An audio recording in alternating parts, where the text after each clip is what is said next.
সরকারে গেলে নৈতিক শিক্ষার আলোকে কর্মমুখী শিক্ষা ব্যবস্থা চালু করা হবে, এমনটা জানিয়েছেন জামায়াতে ইসলামের আমির ডাক্তার শফিকুর রহমান। সকালে জাতীয় প্রেস ক্লাবে আদর্শ শিক্ষক পরিষদের প্রতিনিধির সম্মেলনে এই কথা বলেছেন জামায়াতে আমির। বলেন, দাবি নিয়ে শিক্ষকরা রাস্তায় রাস্তায় ঘুরছেন, যা পুরো জাতির জন্য লজ্জার।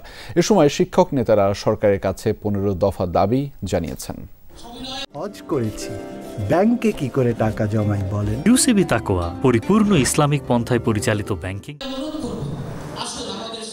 পুরো দেশ থেকে কয়েকশো শিক্ষক অংশ নেন প্রতিনিধি সম্মেলনে। এ সময় শিক্ষক নেতারা বলেন, মানসম্পন্ন শিক্ষার জন্য সবার আগে শিক্ষা ব্যবস্থার গুণগত পরিবর্তন প্রয়োজন। বেসরকারি শিক্ষকদের জাতীয়করণ, ঈদের আগে শতভাগ বোনাসের ব্যবস্থা সহ সরকারের কাছে 15 দফা দাবি জানানো হয় প্রতিনিধি সম্মেলনে। এনসিটিভি নয়, মাদ্রাসার জন্য আলাদাভাবে উইং করেন। নৈতিক ও ধর্মীয় মূল্যবোধের ভিত্তিতে জাতিকে একটা শিক্ষা ব্যবস্থা আপনাদের উপহার দিতে হবে। সেজন্য অবিলম্বে একটি শিক্ষানীতি ঘোষণা দিতে হবে। শিক্ষা জাতির মেরুদণ্ড, কিন্তু আমি আপনাদের বলতে চাই, তাহলে শিক্ষারও তো একটা মেরুদণ্ড থাকতে হবে। আজকে বাংলাদেশের যে শিক্ষা ব্যবস্থা, এটা সমাজতান্ত্রিক চেতনায়, ধর্মনিরপেক্ষ চেতনায়, বিভিন্ন চেতনায় আজকে পরিচালিত হচ্ছে। বিগত ফ্যাসিস্ট সরকার সমকামিতার মতো জঘন্য জিনিসও এই শিক্ষা ব্যবস্থার মধ্যে আমদানি করেছিল। সম্মেলনে প্রধান অতিথি হিসেবে যোগ দেন জামায়াতের আমির। বলেন, প্রচলিত ব্যবস্থায় সঠিক শিক্ষা ছিল না, সে কারণেই শিক্ষকদের সম্মান করেন না বিভিন্ন স্তরের দায়িত্বপ্রাপ্তরা। বাধ্য হয়ে রাস্তায় দাবি নিয়ে নামতে হয় শিক্ষকদের। মানব প্রবৃত্তির সুপ্তধনকে, গুপ্তধনকে বাইরে নাড়ছাড় করে নিয়ে আসার নাম হচ্ছে শিক্ষা।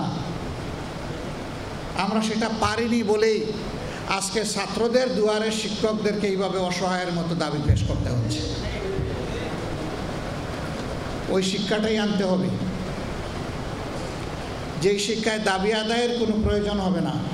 জামায়াত আমির বলেন, শিক্ষা ব্যবস্থায় আমূল সংস্কার প্রয়োজন। সরকার গঠনের সুযোগ পেলে সবার আগেই সেই সংস্কারে হাত দেবে দলটি। শিক্ষককে শিক্ষকের মর্যাদার আসনে বসানো আর ছাত্রদেরকে দেশ গড়ার কারিগর হিসাবে তৈরি করো,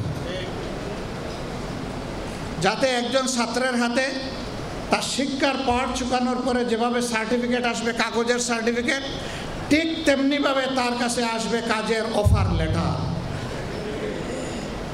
এই দুইটা একসাথে তার হাতে পৌঁছবে।